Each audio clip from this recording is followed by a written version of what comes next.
अच्छा जी। अब perturbation theory को समझने के लिए आगे इसका मैथमेटिकल स्टेप्स है। स्टेप बाय स्टेप हम इसको समझने की कोशिश करेंगे। और इनिशियली हम एक सिस्टम लेंगे। For example an one dimensional infinite potential well है अगर हमारे पास एक सिस्टम है, हमारे पास वन डायमेंशनल एक सिस्टम है, इसमें पार्टिकल है, one dimensional infinite potential well है। तो ये हमारे पास एक सिस्टम है, इसमें एक पार्टिकल है। So we can say that we have considered one dimensional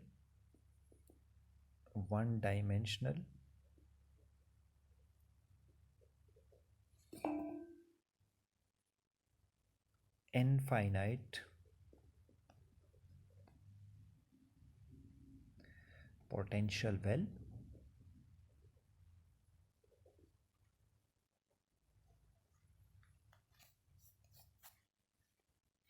अब ये जो एक वन डायमेंशनल पार्टिकल है, एक सिस्टम है हमारे पास, इसमें हमने एक सिस्टम कंसिडर किया हुआ है। अब इसका जो time independent Schrodinger wave equation है, इसको अगर हम लिख लें तो श्रोडिंगर वेव इक्वेशन हमारे पास किस तरह होगा। इसका जो इक्वेशन है श्रोडिंगर, ये अब परटर्ब नहीं है, अनपर्टर्ब सिस्टम है। तो इसका जो हैमिल्टोनियन है इसको मैं एच नॉट से रिप्रेजेंट कर रहा हूँ। इसका जो वेव फंक्शन है इसको मैं साई नॉट से रिप्रेजेंट करता हूँ। तो ये हमारे पास बराबर है E n naught and psi n naught. ये time independent Schrodinger wave equation है जो आप लोगों को पता है। ये ई एन आइगन वैल्यू है और ये जो एच नॉट है इस सिस्टम का हैमिल्टोनियन है, टोटल एनर्जी है कि इस सिस्टम की जो टोटल एनर्जी है वो क्या है। तो अभी इसी हाल में दिस इज़ एन अनपर्टर्ब केस, ये कोई बाहर से कोई डिस्टर्बेंस नहीं है।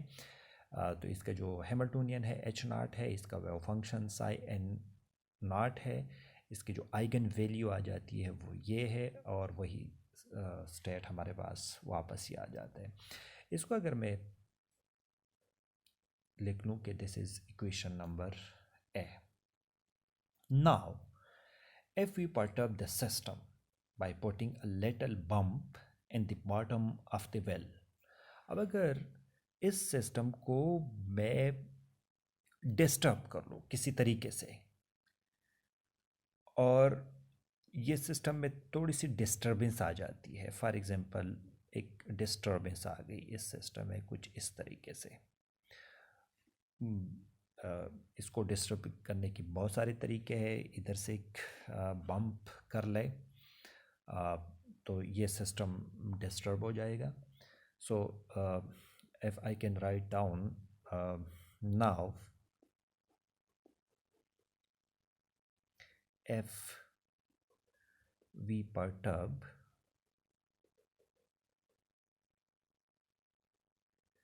the one-dimensional infinite potential well the system by putting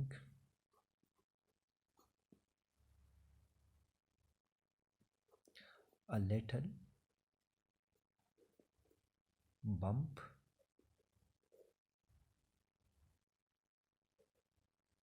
disturbance है, किसी तरीके से आप इसको डिस्टर्ब कर सकते हैं in the bottom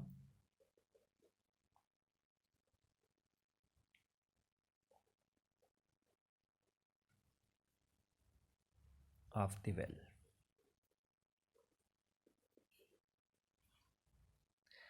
Then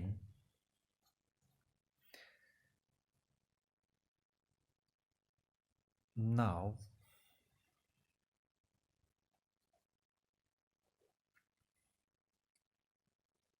we should solve for a new wave function. अब इसका वेव फंक्शन भी चेंज हो जाएगा। साई एन, हमारे पास जो वेव फंक्शन होगा वो साई एन है, क्योंकि हमारे पास जो इनिशियली जो इसकी जो टोटल एनर्जी हमारे पास है वो एच नॉट है, ये जो इनिशियल एनर्जी है। लेकिन इसके साथ हमने एक परटर्बेशन ऐड कर दी, मतलब बाहर से हमने इसको एनर्जी दी, और वो एनर्जी हम रिप्रेजेंट कर ले लेट सपोज लेमडा से और एच प्राइम से। तो ये जो टोटल एनर्जी हमारे पास इसकी बन जाएगी वो एच हो जाएगी। अब इस सिस्टम की जो टोटल हैमिल्टोनियन है वो बराबर हो जाएगा एच नॉट, ये जो इनिशियल अनपर्टब जो इनिशियली मौजूद है, ये जो पार्ट है ये हमने बाहर से परटर्बेशन ऐड कर दी, इस सिस्टम को इस डिस्टर्ब कर दिया। अब ये जो लेमडा है एच नॉट एच प्राइम है, sorry H prime is the perturbation. ये जो एच प्राइम है this is called the perturbation.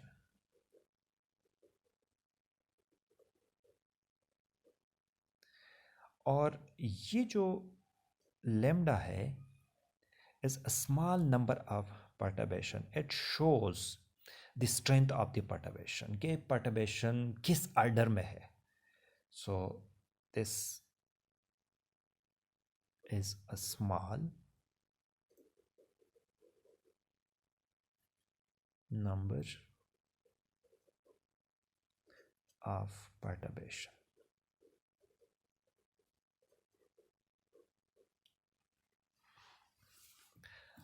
अच्छा, अब जो हमारे पास एक नया इक्वेशन बन जाएगा श्रोडिंगर वेव इक्वेशन। तो श्रोडिंगर वेव इक्वेशन हमारे पास एच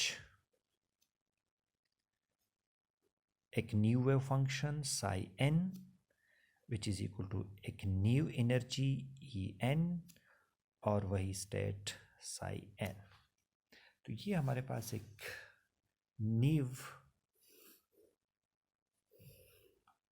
श्रोडिंगर वेव इक्वेशन बन गया, क्योंकि ये जो H है ये total energy plus perturb part and अनपर्टर्ब part ये ऐड अप होके हमारे पास H बन गया। तो ये जो En है ये डिफरेंट होगा, और इस इक्वेशन को अगर मैं नाम दे दूं कि दिस इज इक्वेशन नंबर 1।